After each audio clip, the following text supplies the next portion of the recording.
Assalamualaikum dan salam sejahtera semua. Hari ini kita sambung dengan pembelajaran kita berkenaan skala dan vektor. Kuantiti fizik dapat dibahagikan kepada dua, iaitu kuantiti skala dan kuantiti vektor. Kuantiti skala ialah kuantiti fizik yang mempunyai magnitud sahaja, manakala kuantiti vektor adalah kuantiti fizik yang mempunyai magnitud dan arah. Perasan ataupun tidak, kesemua kuantiti asas juga merupakan kuantiti skala. Arah kanan dan atas diwakili oleh positif dan arah bawah dan kiri diwakili dengan negatif. Sebelum kita pergi lebih lanjut, apa kata pelajar buat latihan ini dahulu?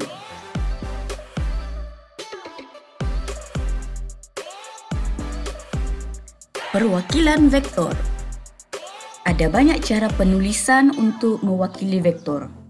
Apa yang penting? Gunakan tanda negatif jika arah berlawanan.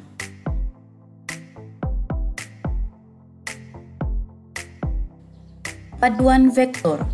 Paduan vektor ialah gabungan dua atau lebih vektor menjadi vektor tunggal sama ada melalui penambahan atau penolakan. Kita mulakan dahulu dengan contoh paduan vektor selari. Untuk penambahan, kita boleh tambah secara direct, manakala untuk penolakan, kita harus mempertimbangkan arah. Arah ke atas mewakili positif dan arah ke bawah mewakili negatif. Bagi paduan vektor tidak selari, ini boleh diselesaikan dengan cara lukisan hukum segitiga. Kita lihat contoh penambahan vektor tidak selari dahulu.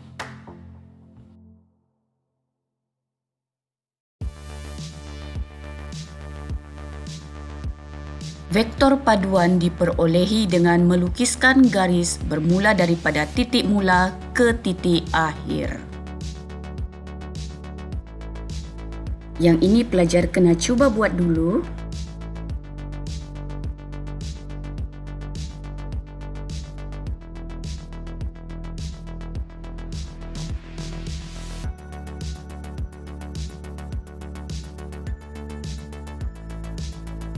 Okey, sekarang kita lihat pula contoh penolakan vektor tidak selari.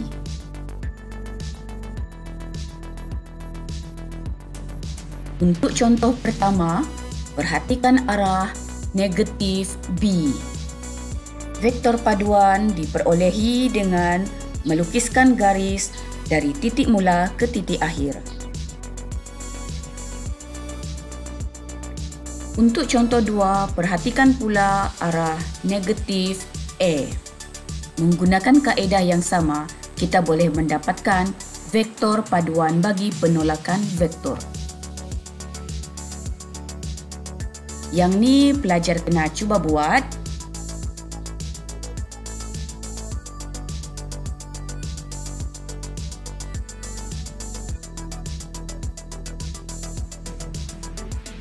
Seterusnya kita akan belajar bagaimana menentukan magnitud dan sudut vektor paduan. Katakan satu vektor paduan dilukis di antara paksi X dan paksi Y seperti di dalam rajah.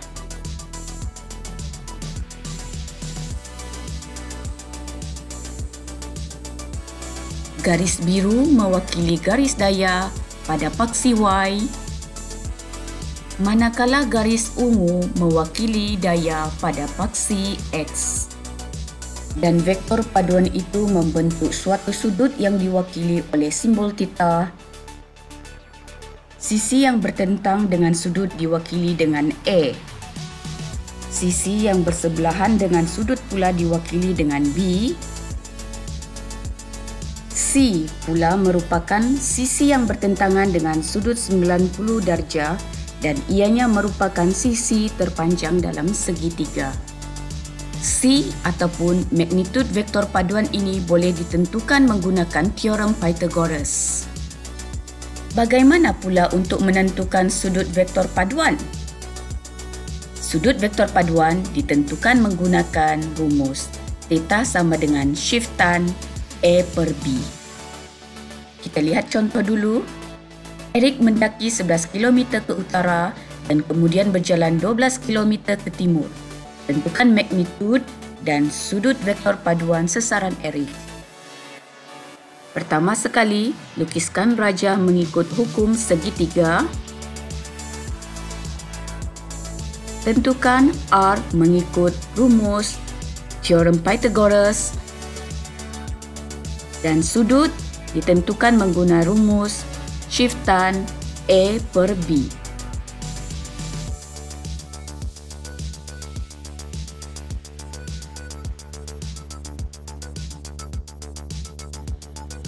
Okey, sekarang giliran pelajar untuk buat. Sila tunjukkan jalan kerja. Jawapan boleh dirujuk di sudut kanan di bawah. Akhir sekali, leraian vektor.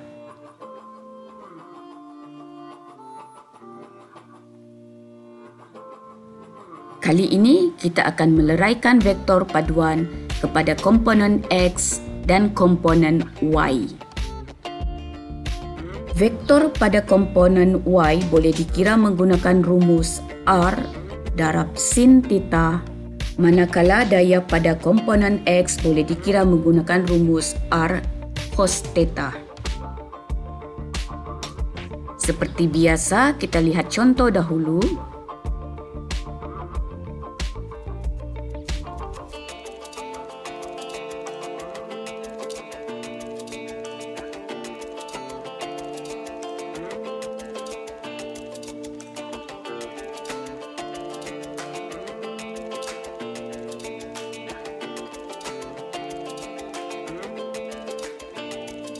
Contoh kedua,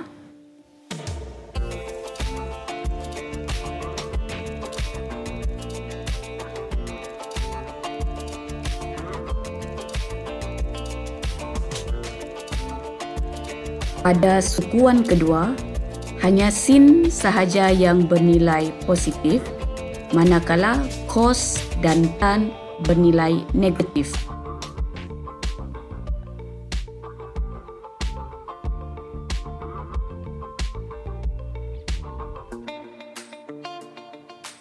Berhati-hati apabila daya terletak di sukuan kedua, ketiga ataupun keempat. Di sini hukum trigonometri hendaklah dipatuhi.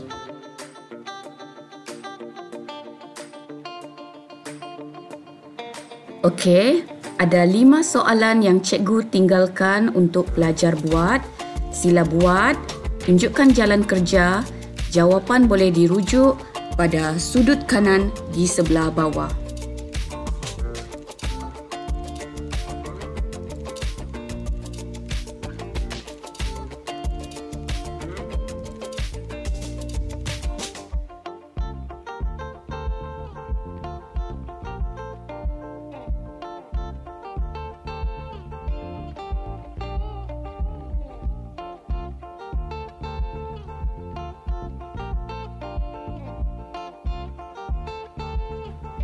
Cikgu bukanlah along, cikgu hanya nak tolong. Jika ada kemusykilan, feel free to ask me di ruangan komen ataupun PM melalui Telegram. Jika video ini membantu anda mengajar atau belajar secara online, silalah subscribe, like, share dan komen. Terima kasih kerana menonton. Bye!